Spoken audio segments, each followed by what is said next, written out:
बिस्मिल्लाहिर्रहमानिर्रहीम। खातिन हज़रात, मैं हूँ अख्तर अब्बास और आप सबको मेरा सलाम पहुँचे। कैसे हैं आप सब लोग? आप और आपके प्यारे सब शाद भी रहें, आबाद भी रहें। उज़्मा कहती हैं कि सर आपकी बातें तो बहुत अच्छी हैं, पर क्या ज़रूरी है कि हर बात का अच्छा रिज़ल्ट भी निकले। मेरे बच्चे, अगर कभी सालन में मिर्च तेज़ हो जाए तो क्या अगले दिन फिर खाना पकाना बंद कर देते हो? फाका शुरू कर देते हो? कभी नमक तेज़, कभी मिर्च तेज़, कभी कम हो जाता है, तो उसका मतलब ये थोड़ी होता कि हम वो काम छोड़ देंगे। नताइज मेरे रब के पास हैं। जो हम पे वाजिब है वो है लैसल इंसान इल्ला मासा। हर बंदे के लिए वही कुछ है जिसके लिए वो कोशिश करता है, ये अल्लाह का हुक्म है। सो कोशिश कभी नहीं छोड़नी चाहिए। मेरे पास ऐसे ऐसे बहुत सारे पेशेंट आते हैं कि जिनको बाल दवा बाकी डॉक्टर्स या ये जो साइकोलॉजिस्ट हैं, ये तो खैर वैसे ही जल्दी हाथ छोड़ देते हैं, तो ये उनको जवाब देते थे कि आपका इलाज तो हम नहीं कर सकते।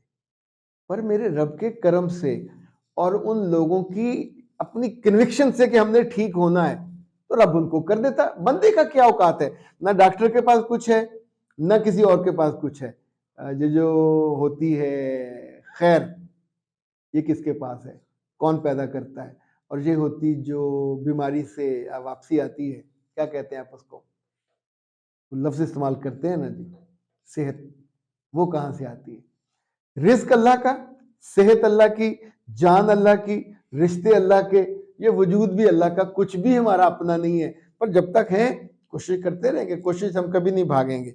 और बिनिश कहती हैं सर मियाँ के मोबाइल पर लड़कियों के नंबर हों तो कैसे उससे कहे कि नंबर डिलीट करो। बे बेबे तुसी ओदी बेबे लगदे हो, तुसी ओदी मां लगदे हो, खाए खसमा नू रहन दो नंबर। जब भी आप उससे मियाँ को उसकी किसी गलती या गुनाह की तरफ तवज्जो दिलाओगे तो उसके दिल से आप उतर जाओगे और आपके ताल्लुकात उससे खराब हो जाएंगे। जो इसका आजमूदा आजमाया हुआ हल है, सिर्फ अपने रब से दुआ किया करें और अपने आप को उसकी मोहब्बत के लिए ज्यादा तैयार करें, उसका ज्यादा ख्याल करें।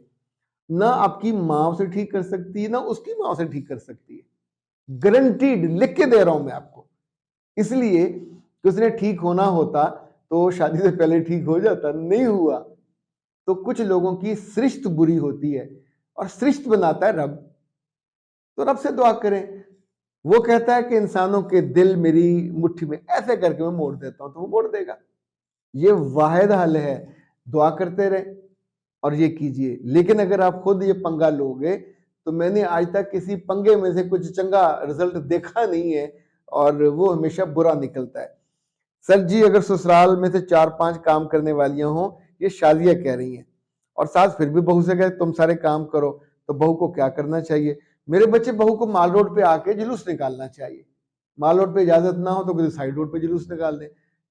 अपना तुम्हारा घर है, 5-6 काम करने वालियां हैं, तो सास का दिमाग खराब है तो क्या अपना कमरा छोड़ के, अपना आराम छोड़ के वो नौकरानियों के साथ साथ फिरती है और साथ कहती है बहू तुम इनको हाथ ना लगाना। दुनिया में जिस बात को अकल कहते हैं, दानिश कहते हैं, समझदारी कहते हैं, वो काम करना नहीं है, वो लोगों को काम पे लगाना है। तो आप और आपकी सास, सास ने जिंदगी गुजारी, उसे पता है कि ये काम इतने लोगों से होने, उसने उतने लोग रखे हुए, एक स्त्री करेगा। अच्छा, आप अगर भाग भाग कर सारे कामों को कोऑर्डिनेट करो, बिजी नजर आओगे। आप जब वेली नजर आती हो, सास को बुरी लगती है।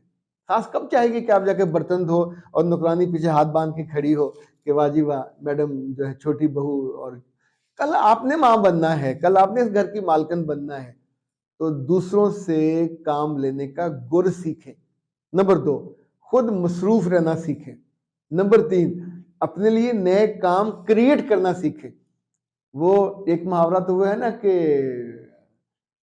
लुक बिजी डू नथिंग, तो वो मत करें। यानी जेन्युइन कोई नई चीज क्रिएट करें, नया खाना रख दें, फिर भाग भाग के कभी सास के पास जाएं, कभी इधर जाएं, कभी उधर जाएं, और जाके उनसे उसकी ले मुशावरत लीजिए। तो होपफुली ये 5-6 आप ही के काम आनी है।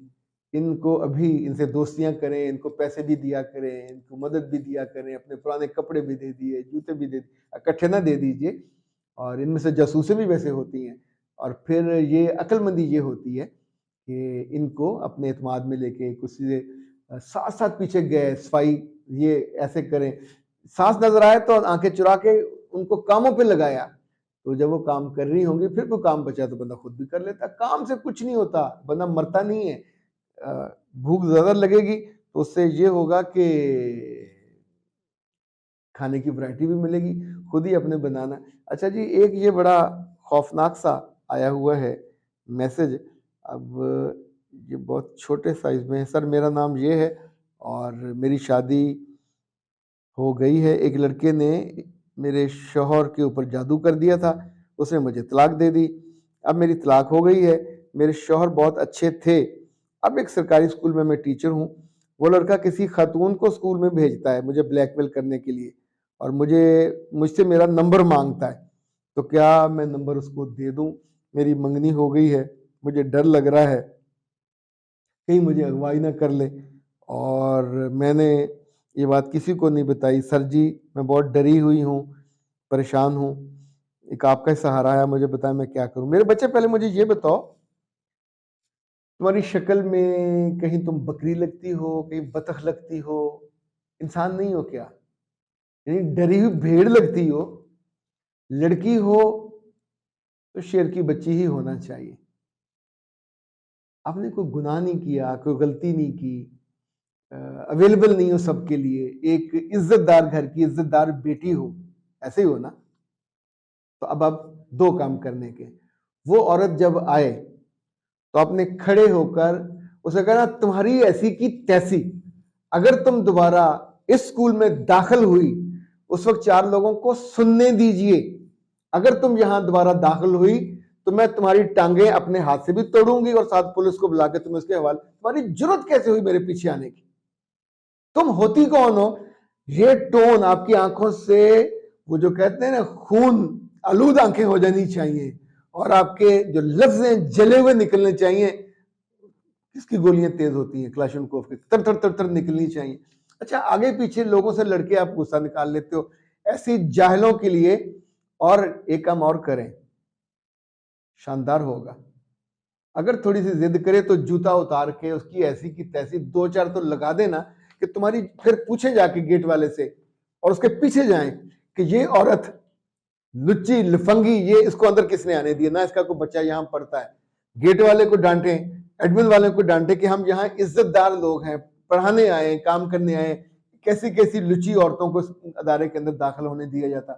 पूरा केस ऐसे करके मोड़ हो जाएगा, नंबर 1। और उसको जाते हुए कहिए कि वो जिसने तुमको भेजा है, आखिरी दफा अगर उसने मेरा कभी रास्ता रोका या मुझे कुछ कहा या मुझे कोई पैगाम भेजा, तो मेरे माँ बाप के भी 2 हाथ हैं और उन हाथों के अंदर रिवॉल्वर भी है और डंडा भी है, काट के घर में फेंक आएंगे। ऊपर कानून भी है, पुलिस थाना। और अगर आप थोड़ी सी और समझदारी करो तो थाने में एक एप्लीकेशन देनी पड़ेगी, ये एफआईआर नहीं होगी, अपनी हिफाजत के लिए कि ये बंदा है, फलां जगह रहता है, ये तंग कर रहा है। और आप खुद नहीं जाएंगे, आपके अब्बा जाए, आपका भाई जाए, 2-3 लोग मिल के जाएं, पुलिस उसको खुद उठा लेगी, खुद ही निपटेगी, खुद ही उसकी नाक से लकीरें निकलवाएगी और खुद ही उससे माफिया मंगवाएगी, दोबारा वो आपके रास्ते में नहीं आएगा। ये वो रास्ता है जो लड़कियां इख्तियार नहीं करती। तो डरे हुए को, सहमे हुए को, कबूतर हो, मुर्गी हो या कोई और चीज हो, बिल्ली आके पड़ती है, उसको खा जाती है, पल्ले कख नहीं बचता। तो आप अपनी जिंदगी को, मेरे बच्चे आपकी अपनी जिंदगी है ना, तो इसमें मुझे लगा कि कोई गुनाह आलूद है, ना मुझे ये लगा कि आप उससे कोई वादा किया हुआ था। ये जादू वादू से रिश्ते नहीं टूटते, उसकी वजह कुछ और होती है। जादू से रिश्ते टूटने हों और लोग मरने हों तो अल्लाह माफ़ करे, फिर दुनिया इस तरह की ना होती, फिर दुनिया और तरह की होती। ये जादू वाले जो हैं फिर बैंकों के मालिक होते हैं, बैंकों की तिजोरियां इनके घर में होती हैं, एटीएम मशीनें इनके पास होती हैं। ये जितने बड़े बड़े होटल्स हैं, फिर वो होटल वाले खानों की डिशें और ख्वान ले लेके इनके घरों के बाहर खड़े होते, फिर ये जाके वहाँ लोगों के घरों खाना क्यों खाते, फिर लोगों से ये पैसे क्यों मांगते। यानी ये इतने ही जादू में इफेक्टिव हो तो इनके जो जिन भूत हैं वो जाके लोगों के घरों से वो सोना जेवर उठा लाया करे ना, वो तो कर नहीं पाते, खाना मंगवा नहीं सकते। यानी आप खुद बीमार हो जाए तो पाँव इधर उठा के इधर नहीं कर सकते। 2-2 टके के लोग हैं जो आपको डराते हैं, बेवकूफ़ बनाते हैं, और जो कमज़ोर ईमान वाले लोग हैं। हमारा ईमान ये है कि ये जान दी ही उसी की थी, जब लेगा वो लेगा, कोई और कैसे ले सकता है? ना डॉक्टर जान दे सकता है ना ले सकता है। कल अगर चली जाए तो इन्हें कहे ना जादू वालों को जान वापस लेके आए, नहीं कर सकते। पर दुनिया भर में कुछ ना कुछ बेवकूफ, अच्छा हर बंदे के वक्त के बेवकूफ दुनिया में होते हैं, वो मिल जाते हैं, वो उसके पीछे दुम हिलाते हुए चलने लग जाते हैं। तो ये इस तरह की चीजों पे बिलीव करना अपने ईमान को कमजोर करना है, ये भी ना किया करें। अल्लाह पे यकीन रखा करें। देखिए वो बीमार करेगा तो सेहत भी देगा, वो किसी दुश्मन के हाथ आपको मरने के लिए नहीं छोड़ेगा, नेवर नेवर एवर। वो आपको दुनिया में लेके आया तो डुबोने के लिए नहीं लाया, ख्वार करने के लिए या बेइज्जत करने के लिए नहीं लाया, वो वहां खुद ही कर लेता। उसने नहीं किया, आपको इज्जतदार तरीके से पैदा किया, इज्जत के साथ। जिसको बेइज्जत करना हो अल्लाह माफ करे, वो फिर हलाल रास्ते से नहीं होते ना, उनकी शुरू में इल्जाम उन पे, उनकी शख्सियत दागदार होती है। तो जब अल्लाह ने घर अच्छा दिया, पढ़ाई भी कराई, इस काबिल तो हो कि पढ़ा रहे हो, तो फिर आगे वहां जो डर गया सो गया, सो गया और मर गया। हाँ जी, मर गए ठीक है, वो दूसरे वाला ठीक नहीं है। आप लोग अल्लाह की पनाह में रहो, अल्लाह की हिफाजत में रहो। और कभी जिंदगी में किस तरह का ब्लैकमेलर आए तो मेरे बच्चे जूता किस लिए पहना है आपको, बदर वाला हो, टच बटन वाला हो, उसको उतार के कोई आपको छू जाए, कोई आपको तंग कर जाए, इसकी ऐसी की तैसी, ये दुनिया से कहते हैं पीसना, वरना फिर डरे, डर के फिर रोए, और रो के नौकरी भी जाएगी, बेइज्जती अलग होगी। दोनों ऑप्शन है। ये वैसे आसान है बेइज्जती कराने वाला। अख्तर अब्बास को इजाजत दीजिए। अस्सलाम।